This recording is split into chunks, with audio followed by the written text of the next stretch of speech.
السلام علیکم ورحمۃ اللہ وبرکاتہ۔ سیرت النبی صلی اللہ علیہ وسلم۔ آج کا ہمارا ٹاپک رہے گا آپ صلی اللہ علیہ وسلم کا سفر تجارت، خدیجہ رضی اللہ عنہا سے نکاح، تعمیر کعبہ۔ نحمدہ ونصلی علی رسولہ الکریم، اما بعد، فاعوذ باللہ من الشیطان الرجیم، بسم اللہ الرحمن الرحیم۔ رب اشرح لی صدری ویسر لی امری واحلل عقدۃ من لسانی یفقہوا قولی۔ اللہم ارنا الحق حقا وارزقنا اتباعہ وارنا الباطل باطلا وارزقنا اجتنابہ، آمین یا رب العالمین۔ الحمدللہ، جیسے کہ ہم لاسٹ ٹائم رسول اکرم صلی اللہ علیہ وسلم کی ایک اجمالی سیرت کے بارے میں پڑھ چکے تھے کہ آپ صلی اللہ علیہ وسلم کی اللہ تعالیٰ نے بچپن سے حفاظت فرمائی، جیسے کہ آپ کا سینہ چاک کر کے آپ کا دل نکالا گیا، اس میں سے وہ حصہ نکال دیا گیا جس میں شر ہوتا ہے، اور اس کو زمزم سے دھو کر واپس لگا دیا گیا تھا۔ اور یہ آپ کی عمر کے 5ویں یا 6 سال یا 4 یا 5ویں سال یہ واقعہ پیش آیا تھا، واللہ عالم، لیکن بچپن میں ہی پیش آیا تھا۔ تو بہرحال اس کے بعد ہم دیکھتے ہیں کہ جب رسول اکرم صلی اللہ علیہ وسلم ینگ ایج سے ہی اپنے چچا کی مدد کے لیے تجارتی سفر کے لیے جانے لگے تھے، اور آپ کا تجارتی سفر ثابت بھی ہے آپ کے چچا کے ساتھ۔ وہیں پر مکہ میں خدیجہ رضی اللہ عنہا، خدیجہ بنت خویلد ان کا نام تھا رضی اللہ عنہا، ان کے والد بہت ہی مالدار شخص تھے، اور ظاہر سی بات ہے والد کے انتقال کے بعد ساری جائیداد ان کو مل گئی تھی۔ ان کا نکاح پہلے ہو چکا تھا خدیجہ رضی اللہ عنہا کا، اور پہلے شوہر کا نام ان کا عتیق بن عائس تھا، اور دوسرے شوہر ان کے انتقال کے بعد ان کا دوسرا نکاح ابو حالہ سے ہوا تھا، اور اس کے بعد ابو حالہ کا بھی انتقال ہو گیا۔ کہا جاتا ہے کہ مکہ کی مالدار ترین خاتون تھی، زمانے جاہلیت ہی میں ان کا لقب طاہرہ عفیفہ تھا۔ عفیفہ مطلب پاک باز، یا طاہرہ مطلب پاکیزہ۔ تو سبحان اللہ، بعض روایت سے بھی پتہ چلتے ہیں، بعض سیرت نگار یہ لکھتے ہیں، کوئی حدیث سے ثابت نہیں ہے لیکن سیرت نگار لکھتے ہیں کہ اس زمانے کی جو بہت زیادہ اعلیٰ اور اشرف، یعنی جو بہت معزز خواتین ہوتی تھیں، وہ اپنے آپ کو چھپاتی بھی تھی، یعنی ایک طرح سے دیکھا جائے تو پردہ کرتی تھیں۔ تو کہا جاتا ہے کہ خدیجہ رضی اللہ عنہ اسی وجہ سے پاکیزہ یا طاہرہ مشہور تھی کہ وہ اس زمانے میں اپنے آپ کو یعنی عام لوگوں سے چھپایا کرتی تھیں، کیونکہ جو کنیزیں یا لونڈیاں ہوتی تھیں زیادہ تر وہ بہت زیادہ عام بے پردہ گھومتی تھیں، اور جو عزت دار خواتین ہوتی تھیں ان کے لیے اسپیشل کچھ ہو سکتا ہے، سواری ہوتی ہو یا اسپیشل کچھ انتظام ہو اس زمانے میں، واللہ عالم۔ تو اس زمانے سے ہی پاکیزہ اور طاہرہ کے لقب سے جانی جاتی تھیں۔ بہت ہی معزز اور اعلیٰ خاندان سے تعلق تھا، تو ایک مالدار بیوہ خاتون تھی۔ کہا جاتا ہے کہ وہ لوگوں کو اپنا مال تجارت کے لیے دیا کرتی تھی کچھ اصولوں کے تحت، یعنی مزاربت جس کو کہتے ہیں کہ آپ ہمارا اتنے ہزار کا مال ہے یہ لے کر جائیے اور ہم کو اتنا نفع دے دینا، باقی کا جو بھی نفع ہوگا وہ آپ رکھ لینا۔ تو کہا جاتا ہے کہ یہ اکثر لوگوں کو اپنا مال تجارت دے کر بھیجا کرتی تھی۔ رسول اکرم صلی اللہ علیہ وسلم کے بارے میں انہوں نے سنا کہ آپ صلی اللہ علیہ وسلم بھی تجارت کے لیے جاتے ہیں، اور آپ کی سیرت کے بارے میں انہوں نے جانا کہ آپ کو لوگ صادق اور امین کہتے ہیں، یعنی آپ نہایت ہی سچے اور امانت دار ہیں۔ لہٰذا انہوں نے رسول اکرم صلی اللہ علیہ وسلم کو آفر کی کہ آپ میرا مال تجارت لے جائیں۔ ان کے غلام تھے جو ان کا سارے کاروبار کی دیکھ ریکھ کرتے تھے، میسرہ ان کا نام تھا۔ تو غلام سے کہا کہ غلام کے ذریعے سے پیغام بھجوایا، اور رسول اکرم صلی اللہ علیہ وسلم راضی ہو گئے۔ کہا جاتا ہے کہ ان کو بہت سارے لوگوں کے جو رؤسائے مکہ ہیں، یعنی مکہ کے جو بہت سارے مالدار لوگ تھے، ان کا پیغام ان کو آ چکا تھا نکاح کے لیے، لیکن انہوں نے یعنی اپنے دوسرے شوہر کے انتقال کے بعد کسی سے نکاح کرنا گوارا نہیں کیا، اور خود ہی اپنے مال تجارت کو لوگوں کے ذریعے سے بھجواتی رہیں اور ماشاءاللہ مالدار ہوتی گئیں۔ کوئین آف مکہ بھی کہا جاتا ہے ان کو، ماشاءاللہ، کیونکہ بہت زیادہ مالدار تھی، اس وجہ سے یعنی مالدار لوگوں میں ان کا شمار ہوتا تھا مکہ کے۔ بہرحال رسول اکرم صلی اللہ علیہ وسلم کی بات چیت ہو گئی، اور رسول اکرم صلی اللہ علیہ وسلم کا مال تجارت لے کر چلے گئے۔ اور کہا جاتا ہے کہ اس دفعہ یعنی جو آپ کا غلام میسرہ تھا جو کہ آپ کا شریک سفر رہا، تو جب رسول اکرم صلی اللہ علیہ وسلم نے سامان فروخت کیا یا جیسے بھی جو لین دین کی، تو آپ کے اخلاق اور سیرت کو دیکھ کر میسرہ بہت متاثر ہوا، اور اس نے واپس آ کر خدیجہ رضی اللہ عنہا سے آپ کی جو تصویر کھینچی یا آپ کی جو باتیں بتائی کہ رسول اکرم صلی اللہ علیہ وسلم ایسے اور ایسے ہیں۔ رسول اکرم صلی اللہ علیہ وسلم کو اس سفر سے بہت سارے فائدے بھی حاصل ہوئے، تجربات بھی تھے آپ کو اور کہا تھا کہ بہت زیادہ منافع ہوا. تو خدیجہ رضی اللہ عنہا بہت خوش بھی ہوئی اور حیران بھی ہوئی کہ پہلی دفعہ ان کو اتنا منافع ہوا تھا. پھر رسول اکرم صلی اللہ علیہ وسلم ان علاقوں سے بھی گزرے. یعنی یہ بات ہمیں پتہ چلتی ہے کہ ہجرت کے بعد بھی پتہ چلتا ہے کہ رسول اکرم تجارت کے لیے ان راستوں سے گزرے تھے جو اللہ تعالیٰ نے بعد میں مسلمانوں کے ہاتھوں فتح کروائے، جہاں پر دین پھیلتا چلا گیا. تو بہرحال جو شادی کا سبب یہی سفر بنا. اصل میں خدیجہ رضی اللہ عنہ سے نکاح کا سبب یہ سفر بنا. ایک تو جو غلام تھے میسرہ، انہوں نے آپ کی فیاضی، آپ کی صداقت، آپ کا جو اخلاق تھا، یعنی بہت ہی بہترین آپ اخلاق کی سیرت کے مالک تھے، تو خدیجہ رضی اللہ عنہ کو آ کر بتایا. پھر مال میں اتنی برکت خدیجہ رضی اللہ عنہ کو پہلے کبھی نہیں ہوئی تھی، اتنا نفع کبھی نہیں ہوا تھا. تو جو آپ کو اطلاعات ملی خدیجہ رضی اللہ عنہ کے دل میں آپ کے لیے جگہ بنتی گئی، یعنی آپ کی عزت بڑھتی گئی کہ آپ اتنے ایماندار ہیں. کہا جاتا ہے کہ انہوں نے اپنی سہیلی نفیسہ بنت منبہ کو بتائی یہ بات، اور نفیسہ جو ان کی سہیلی تھی وہ خود رسول اکرم صلی اللہ علیہ وسلم کے پاس گئیں. چونکہ خدیجہ رضی اللہ عنہ اب ان کا کوئی متولی تھے نہیں، یعنی کوئی ولی نہیں تھے، اور 2 بار بیوہ بھی ہو چکی تھیں، تو یعنی اپنا فیصلہ وہ خود لے سکتی تھیں. لہٰذا انہوں نے اپنی سہیلی کے ذریعے سے رشتے کا پیغام بھیجا. رسول اکرم صلی اللہ علیہ وسلم نے اپنے چچا عبد المطلب سے ابو طالب سے بات کی، اور کہا جاتا ہے اس طرح سے بات چیت پکی ہو گئی. اس کے بعد خدیجہ رضی اللہ عنہا سے آپ صلی اللہ علیہ وسلم کا نکاح طے ہو گیا. اور یہ دراصل اللہ تعالیٰ کی طرف سے فیصلہ تھا، یعنی خدیجہ رضی اللہ عنہا سے نکاح یہ بھی اللہ کی طرف سے تھا کہ اللہ تعالیٰ کو معلوم تھا کہ آپ کو نبوت ملنے والی ہے. اس کے لیے ایسی بیوی کی ضرورت ہے جو آپ کی شریک غم ہو، آپ کا ساتھ دے سکے اور آپ کو ہر طرح سے سپورٹ کر سکے. دیکھا جائے تو خدیجہ رضی اللہ عنہا کی شخصیت اگر ہم سیرت پڑھیں گے تو ہمیں معلوم ہوتا ہے کہ آپ کی سیرت کیسی تھی، آپ کتنی مضبوط قوت ارادے کی مالک تھی ماشاءاللہ، کس قدر ذہین اور فہم و فراست والی تھی. ان کی فہم و فراست کا اندازہ تو ہم اسی سے لگا سکتے ہیں کہ وہ وحی کے نزول کے بعد وہ گھبرائی نہیں، پریشانی ہوئی اور سیدھا اپنے چچا کے پاس ورقہ بن نوفل کے پاس لے کر گئیں رسول اکرم صلی اللہ علیہ وسلم کو. پھر ایک طرح سے یہ بھی بات ہمیں نظر آتی ہے کہ خدیجہ رضی اللہ عنہ کی وجہ سے جو مالی سپورٹ ملا رسول اکرم صلی اللہ علیہ وسلم کو، جو کہ سارا کا سارا ان کا مال رسول اکرم صلی اللہ علیہ وسلم نے دعوت و تبلیغ میں آپ کا مال استعمال کیا.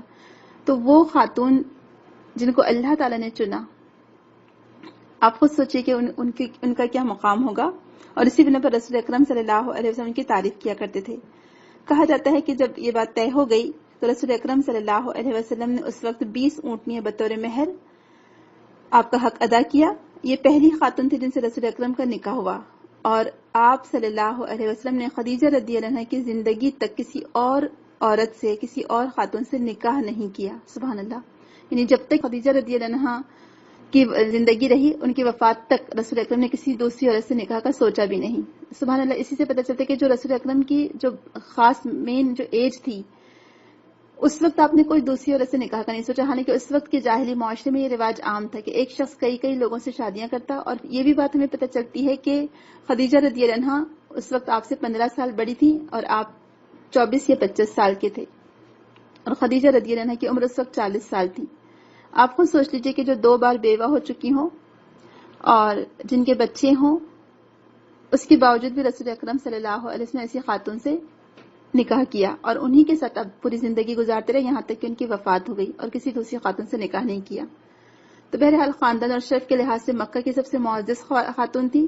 20 اونٹ مہر رکھا گیا، اور یہ سب سے زیادہ مہر تھا رسول اکرم کی ازواج میں، یعنی خدیجہ رضی اللہ عنہا کا جو مہر دیا گیا. ابو طالب نے نکاح کا خطبہ دیا.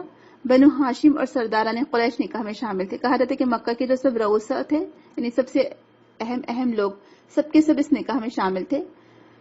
پہلی مسلم خاتون تھی ماشاءاللہ، پہلی خاتون جن کا مال اللہ تعالیٰ کی راہ میں خرچ ہوا اسلام کی شروعات میں، وہ بھی یعنی سابقون الاولون میں.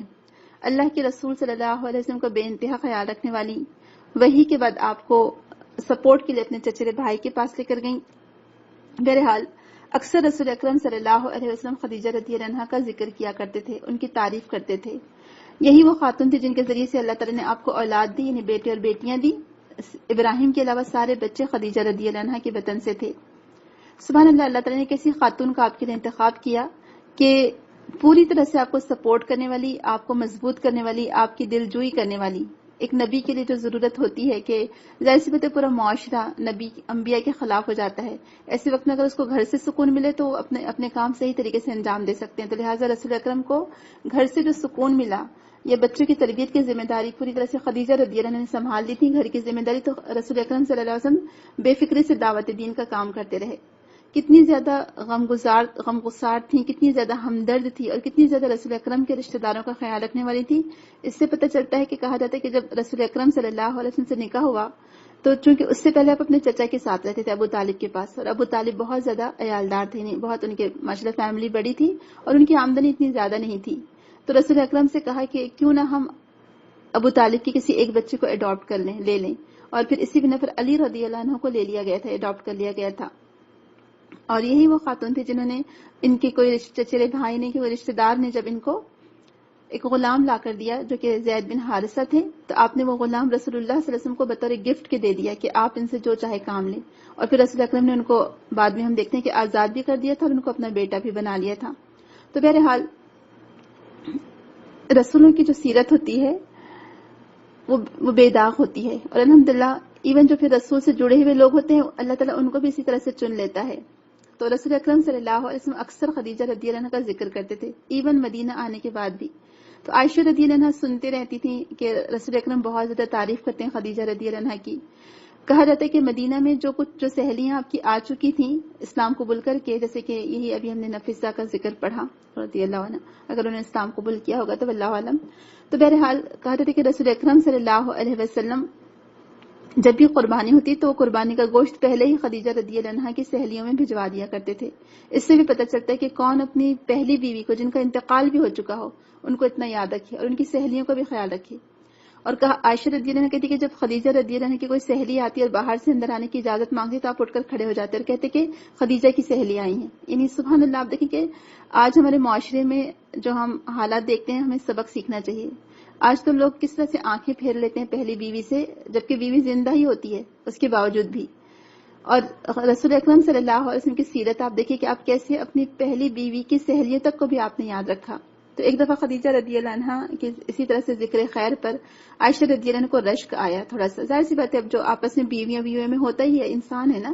تو خدیجہ رضی اللہ عنہ کے ذکر پر عائشہ رضی اللہ عنہ کو تھوڑا سا رشک آیا اور دل میں انہوں نے کچھ محسوس کیا. تو رسول اکرم جب ان کی تعریف کر رہے تھے تو انہوں نے کہا کہ یا رسول اللہ، کہ اللہ تعالیٰ نے آپ کو ان سے بہتر بیویاں نہیں عطا کی؟ آپ انہی کا ذکر لے کر بیٹھتے ہیں جو لال مسوڑے والے تھیں.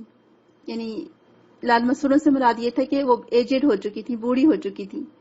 تو آپ دیکھیں رسول اکرم صلی اللہ علیہ وسلم نے کیا جواب دیا. آپ صلی اللہ علیہ وسلم نے فرمایا خدیجہ نے میری اس وقت تصدیق کی جب کسی نے نہیں کی، اس وقت مال خرچ کیا جب کسی نے مال خرچ نہیں کیا، اور وہ اس طرح سے تسلی دیا کرتی تھی رسول اکرم کو ان کا غم ہلکا ہو جاتا تھا. یعنی مزاج شناس تھی، فرما بردار بیوی تھی. یعنی جو ایک نیک بیوی کی خصوصیت ہوتی ہے وہ ساری چیزیں ان کے اندر موجود تھیں. پھر ان کی زندگی میں رسول اکرم نے فرمایا کہ اللہ تعالیٰ نے انہی کے ذریعے سے مجھے اولاد دی. یعنی پھر آپ کا کہنے کا مطلب تھا کہ میں کیوں نہ ان کو یاد کروں کہ وہ کس طرح سے آپ کا خیال رکھنے والی تھی. آپ دیکھیں ابھی ہم نے پڑھا کہ مکہ کے مالدار لوگوں میں ان کا شمار ہوتا تھا، لیکن جس وقت شیب ابی طالب میں محصور کیا گیا مسلمانوں کو، جو نبوت کے چھٹے ساتویں سال کی بات ہے یا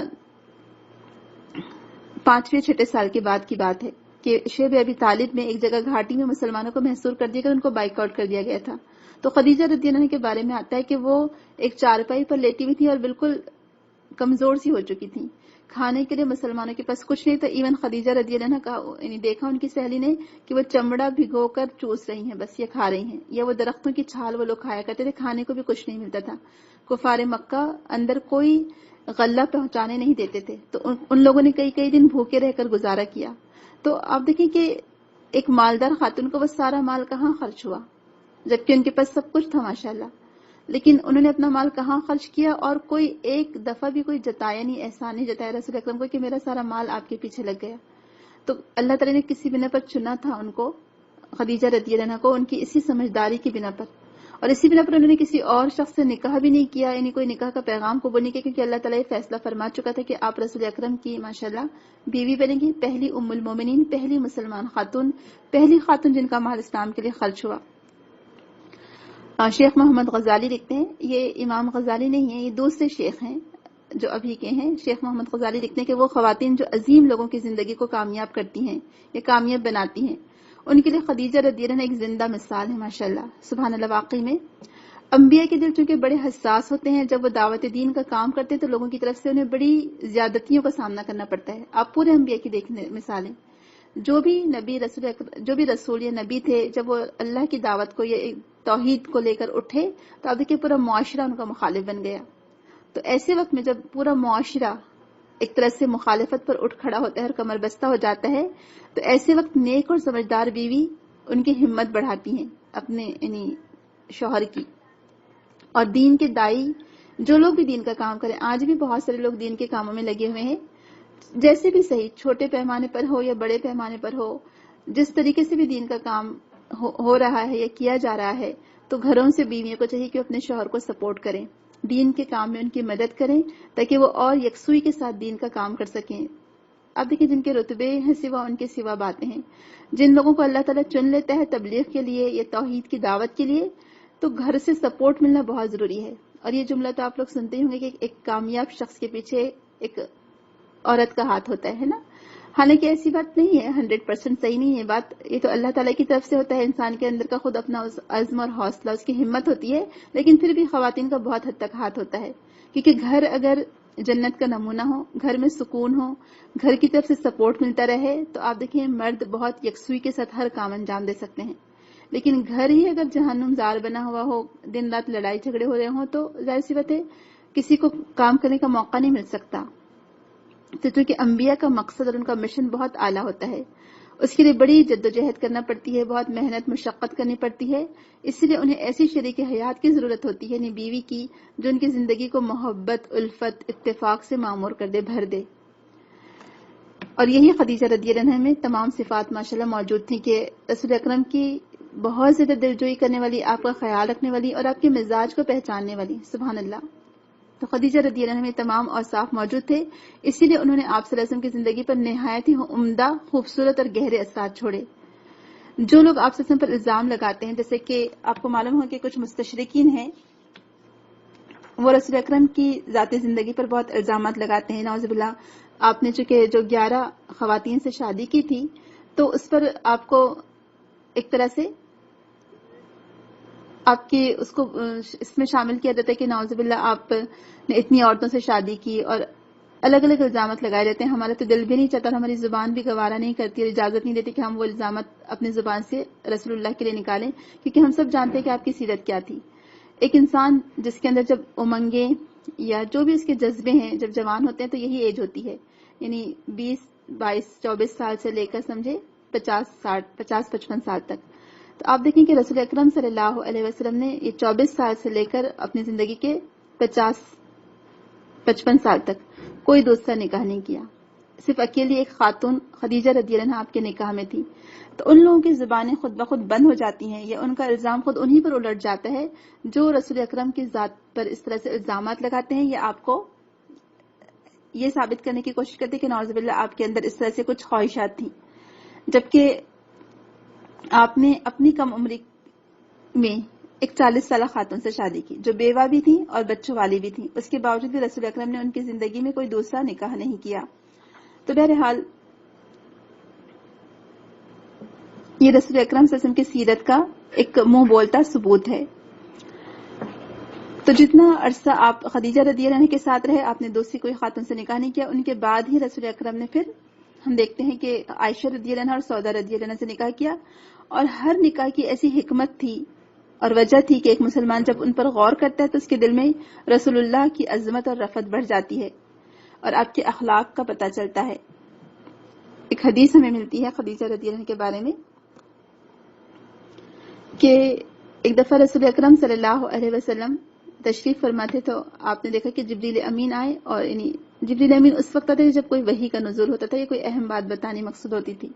جبریل امین نے آپ کو اشارہ کیا کہ کہا کہ دیکھیے وہ خدیجہ آ رہی ہیں، ان کے ہاتھ میں ایک برتن ہے، یعنی اس میں کچھ گریوی ہے، ان کو اللہ سبحانہ وتعالی کی طرف سے سلام کہیے اور جنت میں موتی کے محل کی بشارت دیجیے جس میں کوئی تکلیف یا کوئی شور نہیں ہوگا، اور انہیں میری طرف سے بھی سلام کہیے. سبحان اللہ.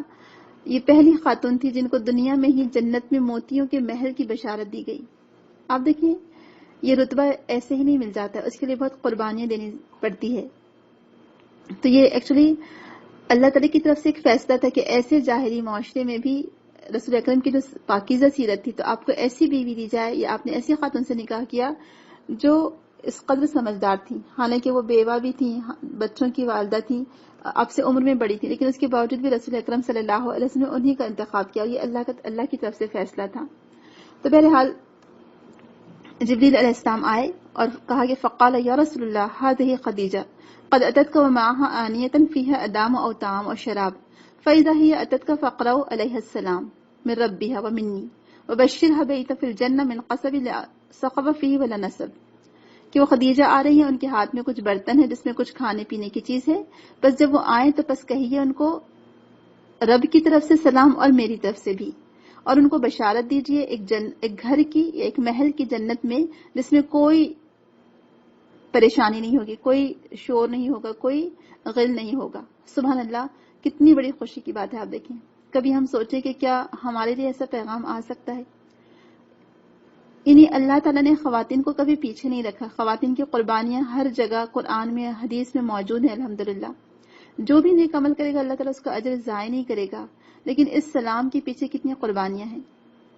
اور خدیجہ رضی اللہ عنہا کی ذہانت آپ دیکھیں، ہم سوچتے ہیں کہ ہم آج کے دور میں ہم جی رہے ہیں، ساری ذہانت ہمارے ہی دور میں ہے، لیکن ہم جیسے لوگ ہوتے تو ہم تو کہتے کہ اچھا وعلیکم السلام آرام سے کہہ دیتے تھے. لیکن خدیجہ رضی اللہ عنہا کی ذہانت آپ دیکھیں، یعنی کتنا وہ باریک نظر رکھتی تھی، کتنی وہ دور اندیش تھی ماشاءاللہ. اور ان کی فہم و فراست کا اندازہ تو اسی سے ہوتا ہے کہ وہ رسول اللہ کو فوراً اپنے چچرے بھائی کے پاس لے کر گئے جو اہل کتاب میں سے تھے، جنہوں نے شرک والا دین چھوڑ کر انہوں نے صحیح دین اس وقت کا جو دین تھا یعنی عیسائیت قبول کر لی تھی. تو بہرحال انہوں نے کہا کہ جب ان کو کہا گیا کہ اللہ تعالیٰ نے آپ کو سلام بھیجا ہے تو کہا کہ اللہ هو السلام، کہ اللہ تعالیٰ وہ تو خود سراپا سلامتی ہے، سلام ہی سلام ہے، کیونکہ اللہ تعالیٰ کا ایک نام السلام ہے. اور ہم کیسے بھلا اللہ تعالیٰ پر سلامتی بھیج سکتے ہیں، کیونکہ ہم محتاج ہیں، ہم کو خود ضرورت ہے اللہ تعالیٰ کی طرف سے سلامتی کی، لیکن اللہ تعالیٰ کو کوئی ضرورت نہیں ہے ہماری طرف سے سلامتی کی. وہ تو سلام ہے، السلام ہے. تو کہا کہ هو السلام وعلیک جبریل السلام، اور اے جبریل آپ پر بھی سلامتی، یعنی جبریل علیہ السلام کو برابر انہوں نے جواب دیا. اور پھر رسول اکرم کو بھی کہا کہ آپ پر بھی سلامتی ہو یا رسول اللہ. یہ ان کی سمجھداری تھی.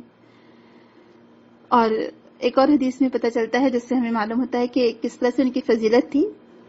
افضل نساء الجنہ اربع، یعنی سب سے بہترین، سب سے افضل عورتیں 4 ہیں جنت کی: خدیجہ بنت خویلد و فاطمہ بنت محمد و مریم بنت عمران و آسیہ بنت مزاحم امرات فرعون.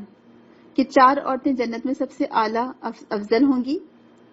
پہلی خدیجہ بنت خویلد ہیں، پھر فاطمہ رضی اللہ عنہ بنت محمد صلی اللہ علیہ وسلم، مریم جو ہم قرآن میں جن کا نام پڑھتے ہیں بنت عمران، وہ آسیہ بنت مزاحم، یہ زوجہ فرعون تھی جن کے والد کا نام مزاحم تھا. تو بہرحال یہ 4 عورتوں کی فضیلت ہم کو احادیث سے پتہ چلتی ہیں. اور خدیجہ رضی اللہ عنہا سے اللہ تعالیٰ نے آپ کو اولاد عطا کی. جو بچے تھے ان کے نام یہ ہیں: قاسم، زینب، رقیہ، ام کلثوم، فاطمہ، عبداللہ. آپ کسی بنا پر جو کنیت تھی ابو القاسم تھی، رسول اکرم صلی اللہ علیہ وسلم فرمایا کہ میرے نام پر تم نام رکھ سکتے ہو لیکن میری کنیت پر کنیت نہ رکھو، یعنی ابو القاسم نہ رکھو کوئی نام. بہرحال 2 بیٹے اور 4 بیٹیاں تھیں. بیٹوں کا بچپن میں ہی انتقال ہو گیا تھا، اور اس میں بھی اللہ تعالیٰ کی طرف سے حکمت تھی.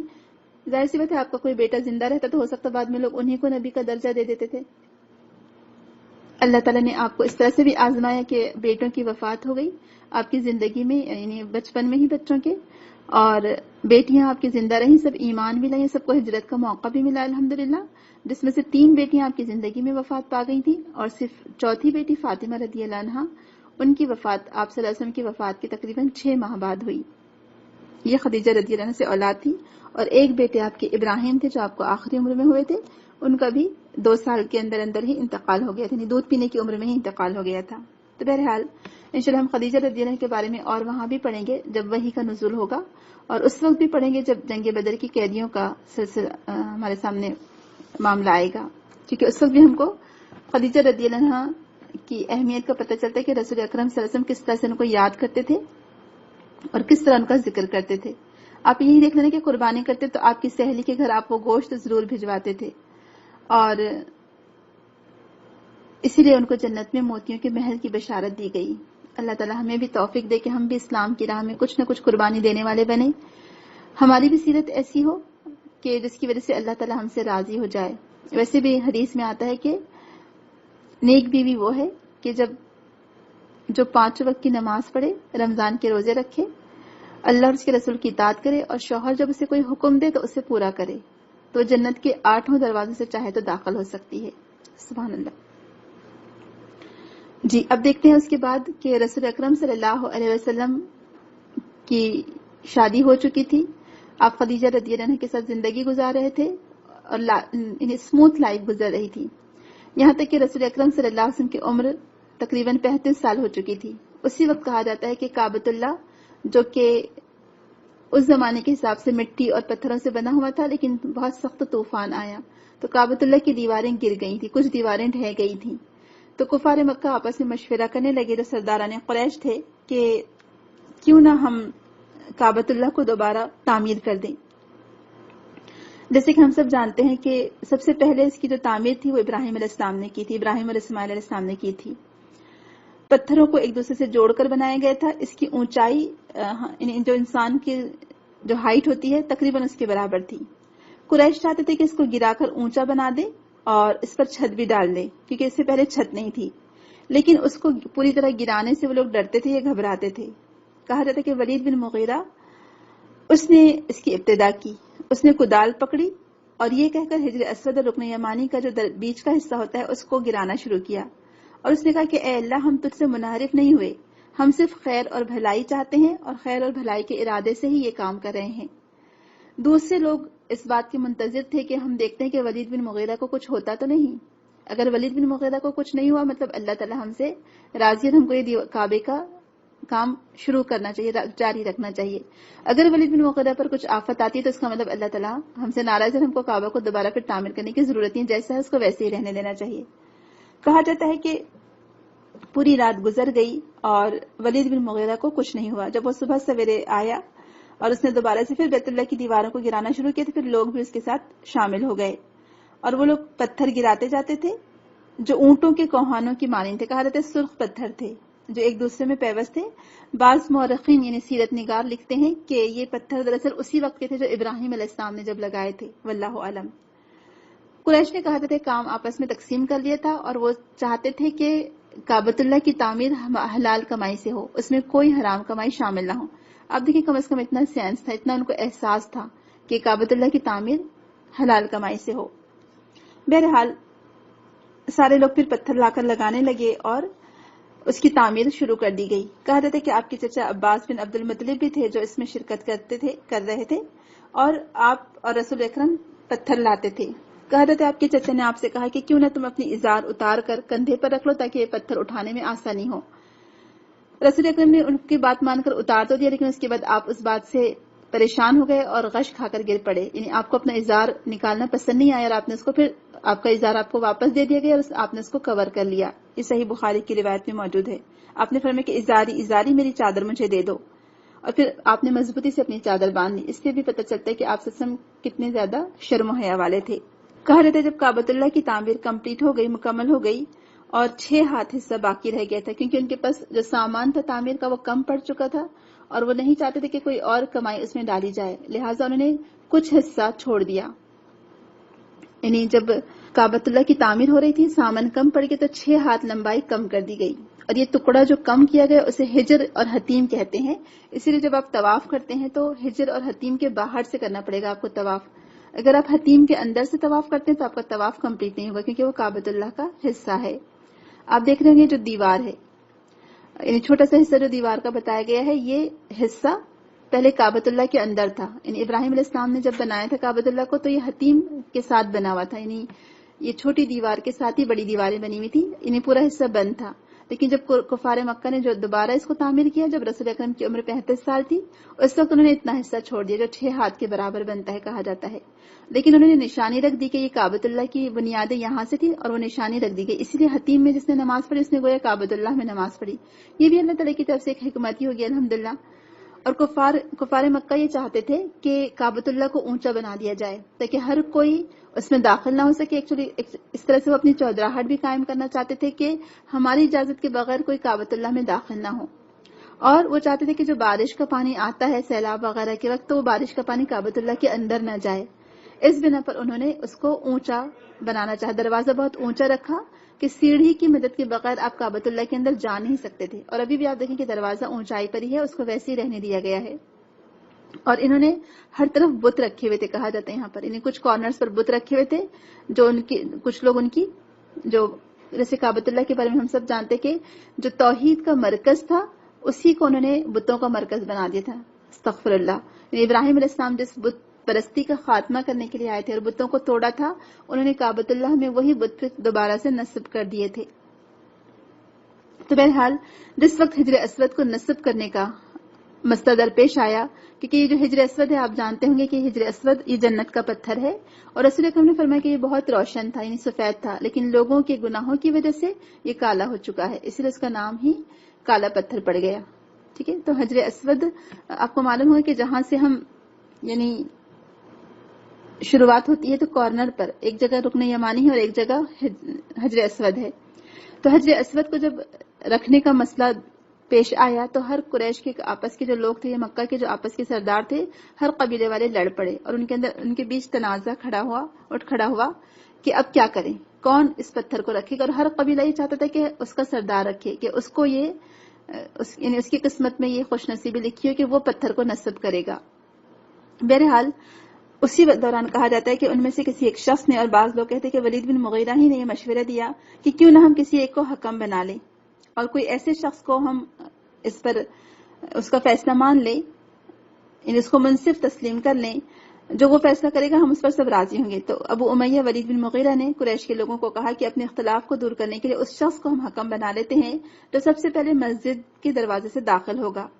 اس پر سب لوگوں نے اتفاق کر لیا. کہا رہتا ہے کہ اتفاق سے رسول اللہ صلی اللہ علیہ وسلم سب سے پہلے داخل ہونے والے شخص تھے. ان کو دیکھ کر وہ لوگ چلا اٹھے یا کہہ اٹھے کہ ہم اس امین پر راضی ہیں. یعنی پہلے سے رسول اکرم کی سیرت ان کے پاس کیسی تھی, وہ آپ کو امانت دار سمجھتے تھے اور آپ کو صادق سمجھتے تھے, سچے. تو سب لوگوں نے کہا کہ ہم ان کی بات پر راضی ہو جائیں گے جو بھی یہ فیصلہ کریں گے. جب قریش نے آپ کو ساری بات بتائی تو آپ نے فرمایا کہ اچھا ایک کپڑا لاؤ. جب کپڑا لائے گئے تو آپ نے خود اپنے ہاتھوں سے حجر اسود کو اس پر رکھ کر فرمایا اب ہر قبیلہ اس کپڑے کو ایک جانب سے پکڑ کر اوپر اٹھائے, جیسے کہ آپ چادر میں کوئی چیز ڈال دیتے ہیں اور پھر سب مل کر اس کو اٹھاتے ہیں نا, اور سب اسے اوپر اٹھا کر اس مقام پر لے آئے جہاں اسے رکھا جانا تھا, نصب کیا جانا تھا. آپ صلی اللہ علیہ وسلم نے اپنے ہاتھوں سے اسے وہاں نصب فرما دیا, پھر اس پر تعمیر کر دی گئی. یہ واقعہ حاکم المستدرک للحاکم حدیث میں بیان کیا گیا ہے اور مصنف عبدالرزاق میں بھی ہے اور بہقی نے بھی اس کو بیان کیا ہے یہ نصب کرنے کا جو واقعہ تھا. بہرحال تو کہا جاتا ہے کہ اس پتھر کو نصب کر دے گا. اس طرح سے ایک بہت بڑا جو تنازع تھا وہ ختم ہوا الحمدللہ. اور یہ جو اس کے بارے میں ہم دیکھتے ہیں کعبۃ اللہ کے بارے میں کہ کعبۃ اللہ کی دیواروں کی بلندی 18 ہاتھ تک 18 ہاتھ تک کر دی گئی. اس کا دروازہ زمین سے اس قدر بلند کر دیا گیا کہ بغیر سیڑھی کے اس میں کوئی داخل نہ ہو سکے. اس کا مقصد یہ تھا کہ بیت اللہ میں جو بھی اندر داخل ہونا چاہے گا وہ قریش کی اجازت لے کر داخل ہو, اور دوسرا مقصد یہ تھا کہ سیلاب کا پانی اندر نہ جائے. پھر اس کی چھت لکڑی کے 6 ستونوں پر بنائی گئی, یعنی 6 ستون ہیں اندر کعبۃ اللہ کے اندر. اور قریش نے اپنے آپ سے عہد کیا تھا کہ بیت اللہ کی تعمیر میں صرف حلال کمائی استعمال کریں گے, بدکاری, سود خوری یا ظلم سے حاصل کرا ہوا مال وہ خرچ نہیں کریں گے. اس لیے اس کی تعمیر میں جو حصہ کم پڑ گیا اس کو چھوڑ دیا گیا, اس کو حجر یا حتیم کہتے ہیں, اور اس کے لیے چھوٹی سی دیوار بنا دی گئی تاکہ معلوم پڑ جائے کہ بیت اللہ کا حصہ ہے اور طواف کے وقت اس حصے کو بھی شامل طواف سمجھا جائے, ورنہ طواف نہیں ہوگا. ٹھیک ہے. تو بہرحال اس واقعے سے ہمیں بہت ساری باتیں سیکھنے کو ملتی ہیں. یہ پرانا ہے کعبۃ اللہ کا جو آپ دیکھ رہے ہوں گے کہ پہلے کعبۃ اللہ کیسا تھا, پھر کیسے دھیرے دھیرے اس میں ترقی ہوتی گئی, اور الحمدللہ آج ہم دیکھتے ہیں اس کی شکل بالکل ڈفرینٹ ہے. اور پہلے سے یہ دروازہ اوپر رکھا گیا تھا جب کفار مکہ نے اس کو تعمیر کیا تھا, اور ابھی تک بھی دروازہ اس کا اوپر ہی ہے اور کوئی سیڑھی کے بغیر اس میں داخل نہیں ہو سکتا. تو بہرحال یہاں ہم دیکھتے ہیں ان واقعے سے جو ہم کو سبق سیکھنے کو ملتے ہیں کہ بیت اللہ کی جو تعمیر تھی وہ تقریباً 4 مرتبہ ہوئی.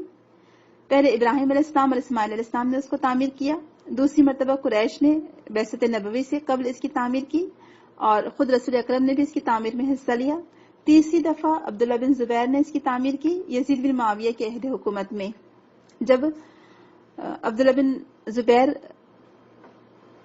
دیکھا جائے تو کچھ حصے کے خلیفہ تھے۔ چوتھی تعمیر عبداللہ بن زبیر کی شہادت کے بعد عبد الملک بن مروان کے دور حکومت میں ہوئی، اور کہا جاتا ہے کہ عبداللہ بن زبیر نے اس کی جو تعمیر کی تھی اس حدیث کے مطابق کی تھی، اور حتیم کے حصے کو بھی شامل کر لیا تھا، جو کہ ایک حدیث ہے جس سے پتہ چلتا ہے، جو انہوں نے عائشہ رضی اللہ عنہا سے سنی تھی حدیث، کہ ایک دفعہ رسول اکرم صلی اللہ علیہ وسلم نے فرمایا تھا، یہ حدیث صحیح بخاری میں ہے اور صحیح مسلم میں بھی موجود ہے۔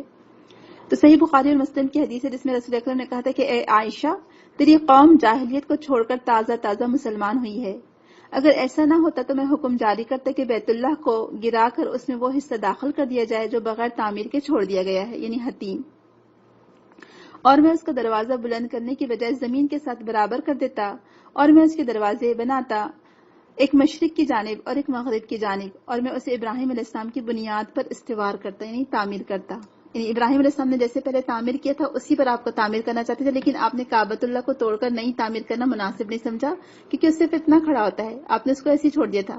لیکن جب عبداللہ بن زبیر کو وہاں کی خلافت ملی تھی مکہ کے آس پاس کی، تو انہوں نے اس کو دوبارہ سے اسی طرح سے تعمیر کر دیا تھا، لیکن بعد میں دوسرے لوگوں نے اس کو پھر گرا دیا اور پھر اس کو پرانے طریقے پر تعمیر کر دیا۔ بہرحال رسول اللہ صلی اللہ علیہ وسلم کی اس طرح سے ہم کو حکمت پتہ چلتی ہے کہ آپ کے اندر کتنی فہم و فراست اور حکمت دانائی تھی، اور اللہ تعالیٰ نے خاص آپ کی تعریف فرمائی ہے، اور اللہ تعالیٰ نے فرمایا کہ قرآن میں خود یہ بات پتہ چلتی ہے کہ اللہ تعالیٰ نے آپ کو حکمت سے نوازا ہے۔ تو بہرحال یہ رسول اکرم نے اس جھگڑے کو ختم کیا، حجر اسود کے جھگڑے کو، اور آپ کے اس فیصلے کو بہت پسند کیا گیا، اور الحمدللہ ایک طرح سے آپس کا قریش کا جھگڑا ختم ہوا آپ کے اس فیصلے سے۔ پھر یہ بھی بات ہم دیکھتے ہیں کہ اس سے یہ بھی بات ہمیں سیکھنے کو ملتی ہے کہ جب بھی ایسے کوئی مسائل آ جائیں، جب بھی ایسے کوئی تنازعات اٹھ کھڑے ہوں، آپ دیکھیں ہمارے محلے میں ہی ایسا ہو جاتا ہے، ہمارے خاندان میں ہوتا ہے، گھروں میں ایسا ہوتا ہے، تو حکمت سے کام لے کر مسائل کو حل کرنے کی کوشش کرنی چاہیے، نہ کہ اس کو مزید بڑھاوا دینا چاہیے۔ بعض دفعہ ہم دیکھتے ہیں کہ لوگوں کا رویہ ایسا ہو جاتا ہے کہ ایک دوسرے کے خلاف باتیں کرتے ہیں، جھگڑا فساد ہو جاتا ہے اور بہت بات کو بڑھا دیتے ہیں۔ تو کوشش کیجیے کہ کسی طرح سے کوئی حکمت والا حل نکالا جائے تاکہ اسی وقت تنازع ختم ہو جائے اور آپس کے تعلقات بہتر ہوں۔ پھر یہ بھی بات ہمیں پتہ چلتی ہے کہ بیت اللہ کی تعمیر کے لیے جو قریش کے لوگ تھے ان کے دلوں کے اندر کتنا ادب اور احترام تھا کعبۃ اللہ کا، اس کی حفاظت کا، یعنی اس میں کوئی حرام مال شامل نہ ہو، اور یہ اعزاز دیکھا جائے تو قریش کو، یعنی مکہ کے سرداروں کو حاصل ہوا کہ انہوں نے کعبۃ اللہ کی تعمیر کی تھی۔ پھر یہ بھی بات ہمیں سیکھنے کو ملتی ہے کہ رسول اکرم کو اللہ تعالیٰ نے بہت ساری صلاحیتوں سے نوازا تھا، آپ مشکلات کا آسان حل تلاش کر لیتے تھے، اور یہ پوری زندگی میں آپ کی یہ بات، آپ کی سیرت، آپ کی خوبی نظر آتی ہے ہم کو، کہ ہر دفعہ چاہے وہ ہجرت کا معاملہ ہو، چاہے وہ بعد میں مدینہ کی رہائش ہو، یا جو بھی مسائل آتے تھے رسول اکرم ان کو بہت آسانی سے حل کر لیا کرتے تھے۔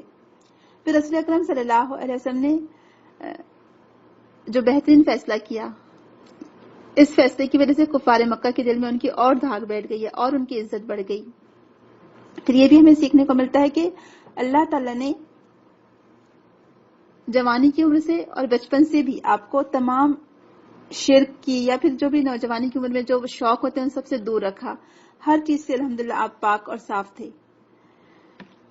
تو یہ سب کیوں ہوتا ہے اصل میں دیکھا جائے تو کہ نبوت کی زندگی پہلے سے کیوں ان کی زندگی کی حفاظت کی جاتی ہے، کیونکہ ان کی زندگیوں کو بطور مثال اور بطور نمونہ پیش کیا جاتا ہے۔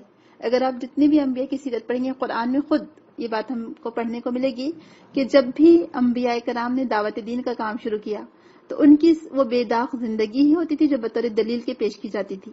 تو نبیوں کی زندگی اور ماضی بے داغ ہوتا ہے، لہٰذا اس کو دلیل بنا کر پیش کیا جاتا ہے، اور آپ صلی اللہ علیہ وسلم کی زندگی بھی اسی طرح بے داغ تھی الحمدللہ۔ آپ صلی اللہ علیہ وسلم ہمیشہ برائی سے اجتناب کے لیے بچتے رہے، جو کام اچھا ہوتا اس میں شرکت فرماتے، اور جو کام خلاف معمول ہوتا ہے جس کو لوگ پسند، یعنی عام لوگ بھی جس کو پسند نہ کرتے، آپ اس کام میں کبھی شریک نہیں ہوئے۔ کہا جاتا ہے کہ آپ صلی اللہ علیہ وسلم نے بچپن سے ہی کبھی شراب کو ہاتھ نہیں لگایا، آستانوں کا ذبیحہ نہیں کھایا، میلے ٹھیلوں میں کبھی شرکت نہیں کی۔ یہ پہلے سے ہی آپ دیکھیں کہ آپ کی ایک طرح سے حفاظت کی جا رہی تھی۔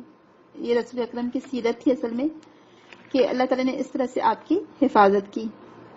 آپ کا ہر فیصلہ حسن فراست پر مبنی ہوتا جس سے آپ کی سوچ اور فکر پتہ چلتی تھی. آپ نے زندگی کو بہت ہی بہترین طریقے سے گزارا.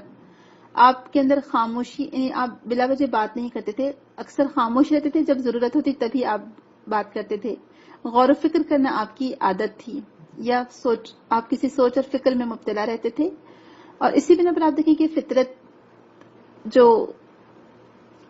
پر غور و فکر کرنے سے، قدرت کے نظاروں پر غور و فکر کرنے کی وجہ سے ایک نئی سوچ، ایک نئی فکر پیدا ہوتی ہے، اور انسان پھر اچھائی اور برائی میں تمیز کرنا سیکھ جاتا ہے. اسی لیے آپ تمام خرافات سے بچپن سے ہی محفوظ رہے، اور اسپیشلی ینگ ایج میں تو بالکل آپ ان سب سے دور تھے. بت پرستی سے آپ ہمیشہ دور رہے. کہا جاتا ہے کہ حالانکہ کفار مکہ ان کے خود کے بہت سارے بت تھے وہاں پر، لیکن آپ نے کبھی بتوں کو پوجا نہیں. ایون جو بتوں کے نام کی جو شیرنی وغیرہ ہوتی ہے یا جو بھی نذرانے ہوتے ہیں، وہ آپ نے کبھی اس کو ہاتھ نہیں لگایا. یہ بھی بات پتہ چلتی ہے کہ آپ کو شروع ہی سے باطل معبودوں سے نفرت تھی، اور کوئی چیز آپ کے نزدیک اتنی مبغوض نہیں تھی. یعنی آپ جس کو دیکھ کر غصہ ہوتے تھے وہ بت تھے دراصل، لات و عزا. آپ کو لات و عزا کی قسم کھانا بھی کبھی گوارا نہیں ہوا. اور اسی لیے ہم دیکھتے ہیں کہ اللہ تعالیٰ نے پہلے سے آپ کی حفاظت کر رکھی تھی، یا حفاظت ہوتی رہی آپ کی. اسی لیے آپ ہر برائی سے، رسم و رواج سے دور ہی رہے. تو اسی لیے رسول اکرم صلی اللہ علیہ وسلم کی اگر ہم زندگی دیکھیں تو بالکل بے داغ نظر آتی ہے. اسی لیے لوگوں کو ماننے میں آسانی بھی ہوئی. یعنی کیوں لوگ انبیاء کی بات مانتے چلے جاتے ہیں، اور کیوں پھر ان کے پاس حالانکہ کوئی دولت نہیں ہوتی، کوئی رتبہ نہیں ہوتا، لیکن پھر بھی لوگ ان کی بات مانتے چلے جاتے ہیں کیونکہ ان کا پاکیزہ کردار اور اخلاق ہوتا ہے. آج بھی دعوت دین کے لیے جو چیزیں ضروری ہے، یا جو ہمارے اوصاف ہونے چاہیے، ہمارے پاس جو خوبیاں ہونی چاہیے، وہ یہی خوبیاں ہیں کہ ہم اپنے سیرت کو پہلے پختہ کریں، سیرت و کردار کو سنواریں، سیرت و کردار میں وہ خوبیاں پیدا کریں جو انبیاء کا خاصہ رہی ہیں. یعنی امانت داری، سچ بولنا، باطل سے نفرت، رسم و رواج، شرک و بت پرستی سے دوری. جب تک یہ چیزیں نہیں ہوگی ہم دعوت دین کا کام نہیں کر سکتے. تو اسی لیے رسول اکرم صلی اللہ علیہ وسلم نے شروع سے ان ساری چیزوں کو ہاتھ نہیں لگایا. اب ہم یہ بھی دیکھتے ہیں کہ نبوت سے پہلے جو عرب کی حالت ہے، یعنی جس وقت آپ سے کو نبوت دی گئی اور آپ کو 40ویں سال، عمر کے 40ویں سال آپ کو نبوت ملی، اب اس سے پہلے کی حالت اگر آپ دیکھیں گے وہاں پر زمانے جاہلیت کے، کہ انتہائی ظلم و ستم، یعنی ظلم و ستم انتہا تک پہنچ چکا تھا. اس قدر لوگوں کا استحصال ہوتا تھا، یعنی غریبوں کا اور لونڈی اور غلاموں کا اس قدر ان کے ساتھ ناروا سلوک اختیار کیا جاتا تھا کہ گویا کہ جانوروں سے بھی بدتر ان کی زندگیاں تھی. کہا جاتا ہے کسی کے کوئی حقوق نہیں تھے، اور عورتوں کے تو کوئی حقوق ہی نہیں تھے. عورتوں کو بالکل باندھی سمجھا جاتا تھا، نہ اس کا وراثت میں کوئی حصہ تھا، نہ اس سے مشورہ لیا جاتا تھا، بلکہ اس کو بالکل ایک طرح سے جیسے مال پر قبضہ کیا جاتا ہے، لوٹے ہوئے مال پر، ایسا عورت کا معاملہ تھا. ہر طرف عرب میں بت پوجے جا رہے تھے. یعنی انسانیت اپنے ظلم کی انتہا کو پہنچ چکی تھی، یا مظلوم حد سے زیادہ پستے چلے جا رہے تھے. ایسے ہی وقت اللہ تعالیٰ نے فیصلہ فرمایا کہ اب وہ یعنی اسلام کی کرنیں اور اس کی روشنی پھوٹے، تاکہ لوگوں پر جو ظلم ہو رہا ہے اس کا خاتمہ ہو. تو ہر طرف بت پوجے جا رہے تھے، غریبوں اور ناداروں پر ظلم حد سے بڑھ چکا تھا. ہر طرف دیکھا جائے تو فسق و فجور عام تھا، یعنی گناہ کے کام عام تھے. گناہ کو گناہ نہیں سمجھا جاتا تھا. ایک دوسرے کے حقوق مارے جاتے، جگہ جگہ بت نصب تھے. فالگیری، توہم پرستی، شگون لینا حد سے زیادہ بڑھ چکا تھا. بدشگونی عام تھی. اور آپ دیکھیں کہ یہ ساری چیزیں آج بھی ہے یا نہیں ہے. آج ہم مسلمانوں میں کس قدر بدشگونی یا فال لینا کتنا عام ہو چکا ہے. اور آج ہم کھڑے ہوئے بت نہیں پوجتے ہیں، بلکہ آج ہم لیٹے ہوئے بت پوجتے ہیں. پہلے زمانے کے بت کھڑے ہوا کرتے تھے، آج تو لیٹے ہوئے ہیں. یعنی قبر میں لیٹے ہوئے بتوں کی پوجا کی جاتی ہے. دیکھا جائے تو اس زمانے میں بدشگونی عام تھی. آج بھی ہمارے بہت سارے مسلمان گھرانے ایسے ہیں کہ اگر سمجھے کہ اتفاق سے بیٹے کی شادی ہوئی اور بہو گھر میں آئی، اور سمجھے اتفاق سے خاندان میں گئے، گھر میں کسی کا انتقال ہو گیا یا کہ کوئی نقصان پہنچ گیا بزنس کا، بس وہ بیچاری بہو کو اس کا جینا مشکل کر دیں گے. اس کو بار بار تانے دیے جاتے رہیں گے کہ ایسے منحوس قدم لے کر آئیے کہ ہمارا سب نقصان ہی نقصان ہو رہا ہے. لا حول ولا قوت الا باللہ. مطلب انسانوں میں کیا وہ طاقت ہو سکتی ہے کہ وہ کسی کو نقصان اور نفع پہنچا سکیں؟ تو سب اللہ تعالیٰ کے اختیار میں ہے. ایکچولی یہی تو شرک اور بت پرستی ہے. یہی تو اللہ تعالیٰ کے ساتھ شریک ٹھہرانے کہ آپ نے اللہ تعالیٰ کے ساتھ کسی انسانوں کو شریک ٹھہرا دیا. اگر آپ کسی سے اس طرح سے فال لیتے ہیں، بدشگونی لیتے ہیں، کسی کو نحوست والا کہتے ہیں، منحوس کہتے ہیں، تو مطلب آپ نعوذ باللہ اللہ تعالیٰ کے ساتھ اس کو شریک کر دے رہے ہیں. استغفر اللہ، لا حول ولا قوت الا باللہ. تو یہ آج بھی آپ دیکھیں سیرت کو اسٹارٹ کرنے کا کیوں خیال آیا اور کیوں ضرورت محسوس ہوئی کہ ہم نے آج بت بنا رکھے ہیں، بہت سارے بت آج ہم لوگوں نے اپنے دلوں میں ڈال رکھے ہیں، ان بتوں کو خاتمہ ہم کو کرنا ہے۔ جو رسم و رواج کی بیڑیاں ہم اپنے گلوں میں پہن چکے ہیں، اس قدر رسم و رواج ہے کہ زندگی گزارنا مشکل ہو گیا ہے۔ یعنی شادی بیاہ آپ دیکھیں، بغیر رسم و رواج کی شادیاں ہماری نہیں ہو سکتی۔ یہ کانسیپٹ نہیں ہے کہ کم لوگوں کو بلا کر شادی کر لیں، یہ سادگی سے نکاح کر لیں، یا لین دین، رسم و رواج، جہیز، یہ ساری چیزیں۔ تو اس زمانے میں بھی اس جو جاہلیت کا معاشرہ تھا، ان لوگوں نے اتنے زیادہ رسم و رواج کی بیڑیاں اپنے پیروں اور گلوں میں ڈال رکھی تھیں کہ اس سے نکلنا محال تھا۔ ہر چیز میں ایک طرح سے فال لیا جاتا، بدشگونی لی جاتی، یا رسم و رواج تھے، بس یہی ساری چیزیں تھیں، اور یہ معاشرہ جکڑا ہوا تھا ان ساری چیزوں میں، اور انسانیت دم توڑ رہی تھی۔ تو اللہ تعالیٰ نے ایسی حالت میں فیصلہ کیا کہ وہ اپنے رسول کو مبعوث فرمائے اور یہ ساری چیزوں کا خاتمہ ہو، اور الحمدللہ رسول اکرم صلی اللہ علیہ وسلم نے ان ساری چیزوں کا خاتمہ کیا۔ سب توہم پرستی، بت پرستی، بدشگونی، فال لینا، سب ختم کیا گیا الحمدللہ۔ اور اتنی یعنی توحید کی ایسی دعوت ان کے دلوں میں راسخ کر دی گئی کہ آج بھی جو عرب لوگ ہیں، جو ایکچوئل عرب لوگ ہیں یہاں کے رہنے والے، یقین جانیے کچھ اور بھلا ہی ان کے اندر کچھ کمی بیشی تو ہوگی، لیکن ان کے اندر الحمدللہ شرک اور بت پرستی نہیں ہے۔ اللہ تعالیٰ پر توکل اتنا زیادہ ہے کہ وہ زبان سے کوئی یعنی جو بھی ہوتا ہے وہ بس اس کو قدر اللہ وما شاء فعل کہتے ہیں، کہ بس یہ اللہ تعالیٰ نے تقدیر میں لکھ دیا تھا، یہ ہونا تھا، ہو گیا، اس کو ایز اٹ از لیتے ہیں، اس پر کوئی شکایتیں نہیں کرتے ہیں جو ہمارے یہاں پائی جاتی ہیں۔ تو یہ عقیدے کی ایکچولی درست یعنی پختگی ہے ان کی۔ تو بازاروں کہا جاتا ہے کہ بازاروں میں عام راستوں پر جو کنیزیں ہوتی تھی یا غلام ہوتے تھے ان کو مارا جاتا یا ان کے حقوق غصب کیے جاتے تھے، پھر جانوروں کو بتوں کے نام پر چھوڑ دیا جاتا تھا۔ دین رسم و رواج تک محدود ہو چکا تھا اور اس میں لوگ حد سے زیادہ جکڑے جا چکے تھے۔ بتوں سے سفارش کا عقیدہ جڑ پکڑ چکا تھا۔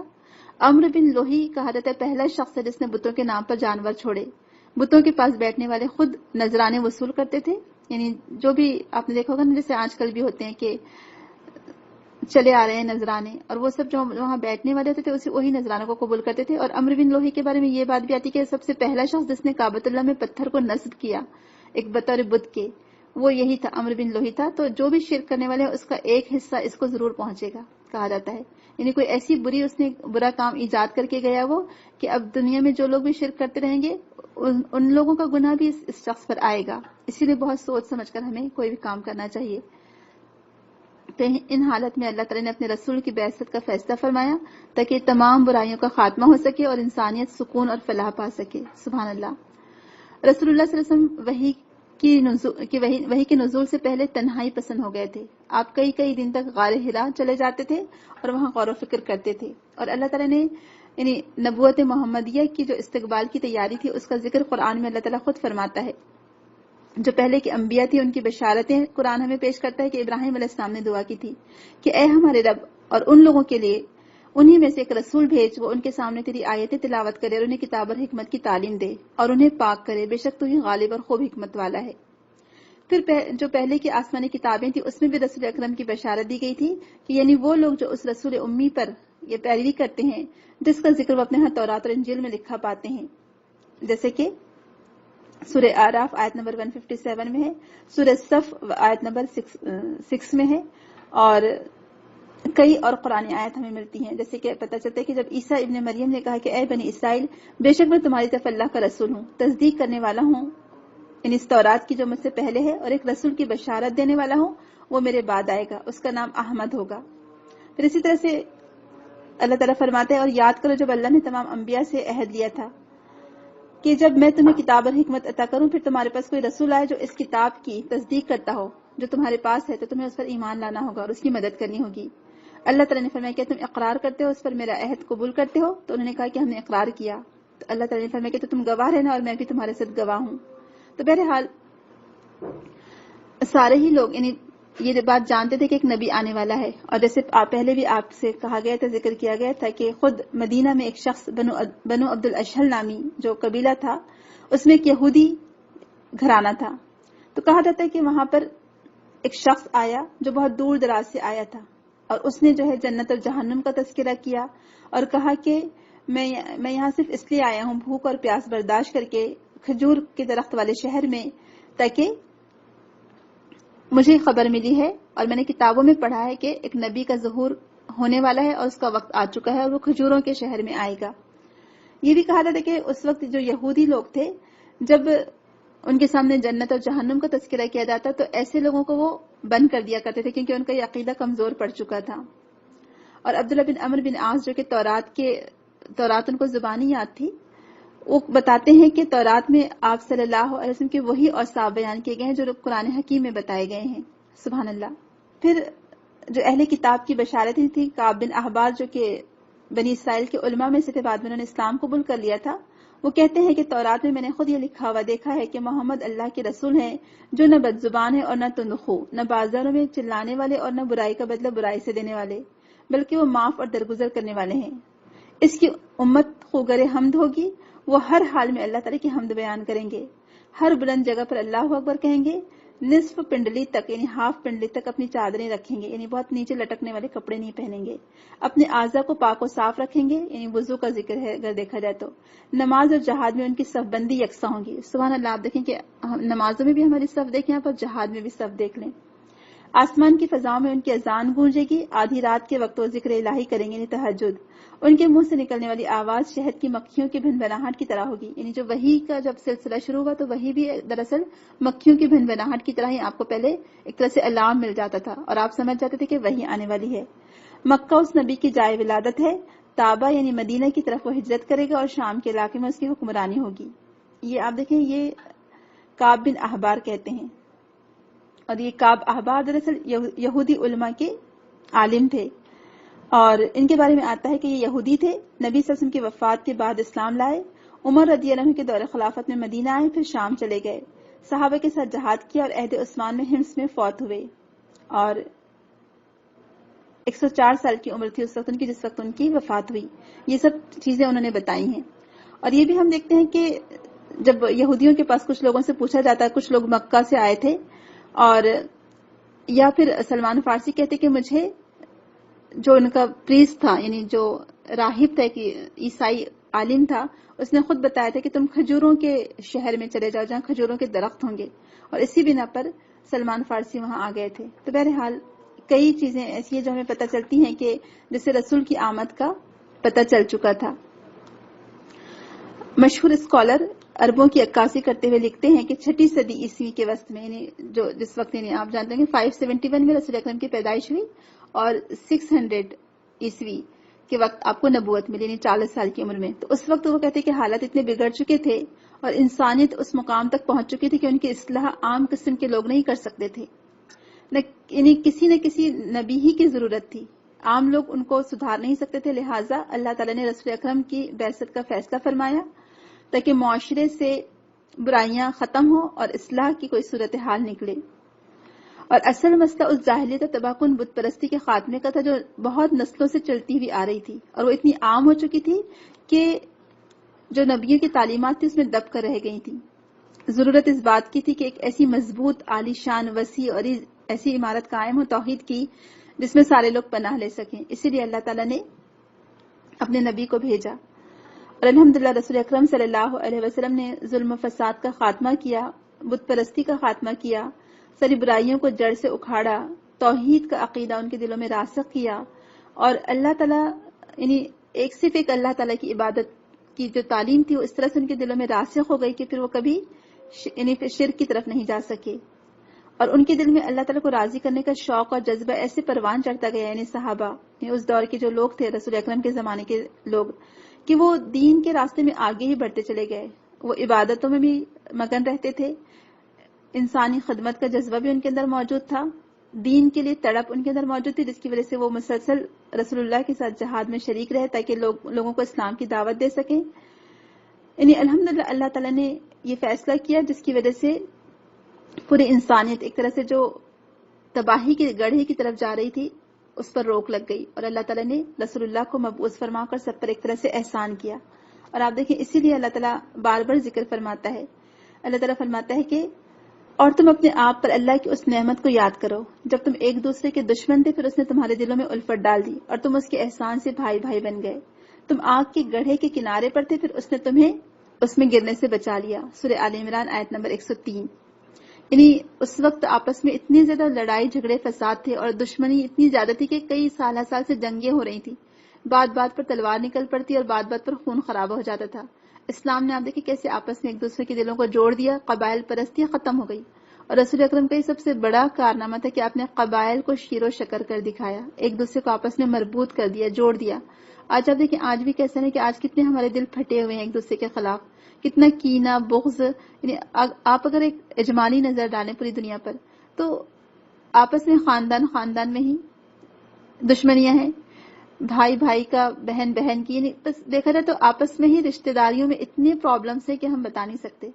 یہ سب کب ختم ہو سکتے ہیں؟ جب ہم رسول اللہ کی سیرت کا مطالعہ کریں، جب ہم قرآن کو سمجھ کر پڑھیں۔ یقین جانیے ہمارے آپس کے تنازعات، ہمارے آپس کے جو معاملات ہیں جو بگڑے ہوئے ہیں، سب کچھ سدھر جائیں گے انشاءاللہ۔ ضرورت اس بات کی کہ ہم صحیح تعلیم حاصل کریں دین کی۔ اور اس کے علاوہ بھی چند نشانیاں ہم کو ملتی ہیں جو کہ بعثت سے قبل کی علامت تھی اور اشارات تھے۔ صحیح مسلم میں یہ حدیث موجود ہے کہ رسول اکرم صلی اللہ علیہ وسلم فرماتے کہ میں مکہ میں ابھی بھی اس پتھر کو جانتا ہوں، یہ پہچانتا ہوں جو مجھے نبوت سے پہلے سلام کیا کرتا تھا، یعنی شجر اور حجر آپ کو سلام کرتے تھے۔ پھر ایک اور جو آپ کی نشانی تھی کہ جو بھی خواب آپ دیکھتے تھے یعنی نبوت سے پہلے، وہ روز روشن کی طرح حقیقت بن کر دن میں سامنے نظر آ جاتا تھا، اور آپ غار ہرا میں کئی رات غور و فکر میں مشغول رہتے تھے، یعنی گوشہ نشینی آپ نے اختیار کر لی تھی، یا خلوت نشینی جس کو آپ کہہ سکتے ہیں، کہ کہا جاتا ہے کہ عبادت کے لیے آپ نے غار ہرا کا انتخاب کیا، اور ابراہیم علیہ السلام کی جو بچی کچی چیزیں تھیں یا جو بچی کچی تعلیمات تھیں اس کی بنا پر آپ عبادت کرتے تھے غار ہرا میں، کئی دن تک آپ وہاں راتوں کو مشغول رہتے، غور و فکر کرتے، اور کبھی کبھی وہاں ایک مہینے تک بھی آپ رہے، پھر اپنے گھر واپس پلٹ آتے، گھر میں بہت کم عرصہ گزارتے، پھر آپ دوبارہ وہاں چلے جاتے تھے کئی دن کا توشہ لے کر، اور کئی دفعہ خدیجہ رضی اللہ عنہا بھی آپ کے لیے وہاں توشہ لے کر جاتی ہیں، بھجواتے رہتی تھیں، اور اس کے بعد ہی پھر وحی کا سلسلہ شروع ہوا الحمدللہ۔ تو انشاءاللہ ہم اگلی دفعہ وحی کا آغاز، وحی کے قسمیں، اور جو 3 سالہ خفیہ تبلیغ کا دور رہا وہ، اور پھر اعلانیہ تبلیغ، اس کے بارے میں انشاءاللہ پڑھیں گے۔ اللہ تعالیٰ سے دعا ہے کہ اللہ تعالیٰ ہمیں رسول اللہ صلی اللہ علیہ وسلم کی سیرت سے بہت کچھ سیکھنے والا بنائے، ہم بھی اپنے اندر ویسے داعیانہ صفات پیدا کریں جو رسول اکرم کے اندر موجود تھے، کچھ تو حصہ اللہ کرے ہمارے اندر آئے، یا تو صحابہ کی سیرت کا یا جو نیک لوگ تھے ان کی سیرت کا کچھ حصہ ہمارے اندر پیدا ہو، تاکہ ہم بھی اللہ کے دین کی دعوت صحیح طریقے سے لوگوں کو دے سکیں اور وہ لوگ اس دعوت کو قبول کرنے والے بنیں تاکہ جہنم کی آگ سے بچ سکیں۔ آمین۔ سبحانک اللہم و بحمدک، اشہد ان لا الہ الا انت، استغفرک و اتوب الیک۔ السلام علیکم ورحمۃ اللہ وبرکاتہ۔